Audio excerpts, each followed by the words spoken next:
Boom, ever onward tribe.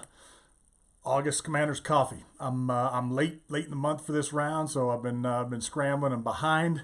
It is what it is. We'll try and knock one out by mid month next month, but let's get into it. So a little bit of housekeeping. The first thing I want to talk about is just kind of clearing the decks and giving an update on the metal pieces. If you were part of this tribe last year during the campfire sessions, if you're new to the tribe, this will be maybe Greek to you unless you watched post campfire session round. One of the things we have in the military that we love is passing tokens and gifts to one another, and we have these oaths we take in those organizations that become very, very important to us. And one of the things I want to do is create a token of some sort or some part of a tribe, symbol that we could all share. So people send in metal. I have all that metal in 2 ammo cans. It has gone nowhere. It's in good shape.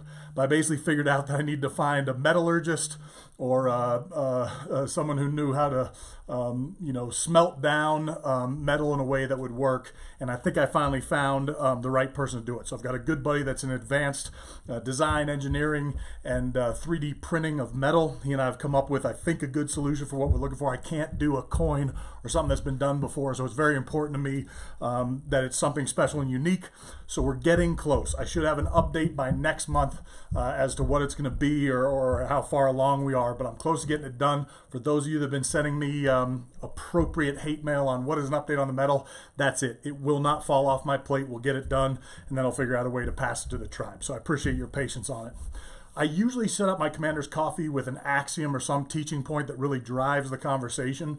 And while I have themes, I don't have an axiom, and I'm just going to ask that that's okay for this month. I don't feel like connecting it to a very specific, tangible takeaway. I just want you to hopefully enjoy the stories. Hopefully they connect with you and resonate with you. If they do, then all the better. I was watching my youngest kiddo play soccer, and she advanced last year to kind of the elite team, right? The travel squad that plays the sport at a very, very high level. There are some things about that I thought was good to her level of skill, but I didn't like about the way the program was run. Now, I'm all for hard coaches, tough coaches. There are some nuances in there that I didn't like.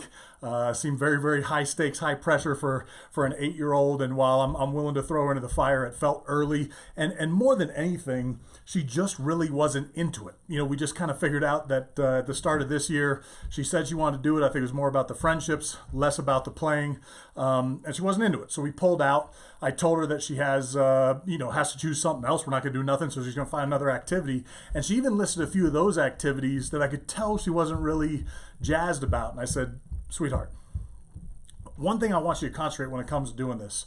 There are things we need to do in this life. School, work, the things we need to take care of. That's a must do. If you can connect those as things you're passionate about, I'm all for it. That's not always the case, not always the option.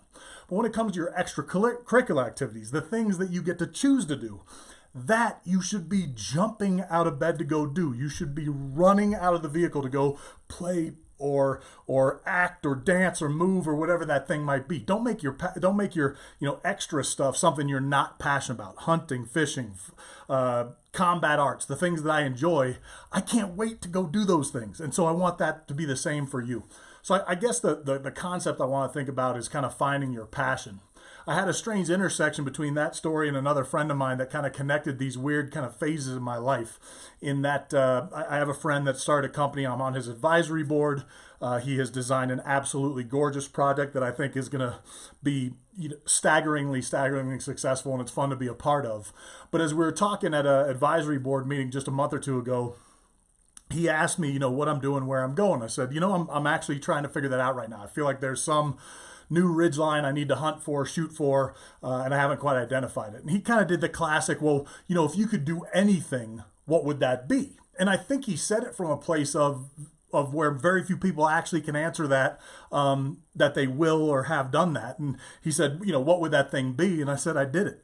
I had a chance, as frankly a very young man, to join and become a member of an elite team, this league of extraordinary performers that I got to spend the bulk of my young adult life in. And now I'm in this strange post-passion era. That door has closed. My time to move on and get the young lions to come up and chase our nation's enemies has happened. So it's time to move on. I'm not unhappy in this next life, but it is very hard to replicate the intensity of what that experience was. And I'm not rudderless, but I am absolutely trying to navigate to a new place.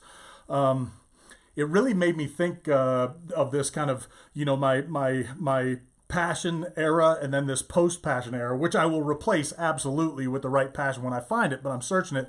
And it made me kind of think of this progression of man, and that's men or women, but kind of the progression of our lives. And I love Shakespeare. I don't know if I've talked about this before.